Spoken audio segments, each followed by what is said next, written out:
இதையும் நான் first time பார்க்குறனால சரி அதையும் வீடியோ எடுத்தேன். சிக்கன் நூடுல்ஸ் பண்ணிகிட்டு இருந்தாங்க. சரி அதையும் வீடியோ எடுப்போம்னு சொல்லிட்டு அதையும் வீடியோ எடுத்தேன்.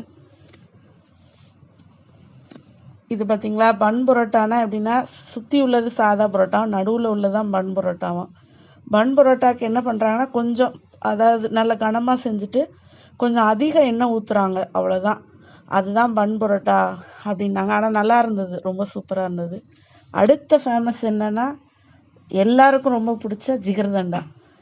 அந்த ஜிகர்தண்டா கடைக்கு போகணும்னு கடைசியாக ஊருக்கு கிளம்புறதுக்கு முன்னாடி போயிட்டு வந்துடலான்ட்டு போனோம். எங்கே இருக்குதுன்னு உங்களுக்கே தெரியும், விளக்குத்தூண் தான் ஃபேமஸ். ஜிகர்தண்டா அங்கே தான், அந்த கடையில் தான் இருக்கும். இந்த இடத்துல எவ்வளோ பேர் நிற்பாங்க, எவ்வளோ கூட்டம் இருக்கும். இப்போ ஏன் காலியாக இருக்குன்னா இவங்க பக்கத்துலேயே ஒரு பில்டிங் மாதிரி பிடிச்சி ஹோட்டல் மாடலில் ரெடி பண்ணி அங்கேயே வந்து ஆளுங்க வந்து சாப்பிட்ற மாதிரி பெரிய இடமா பிடிச்சிட்டாங்க போல்.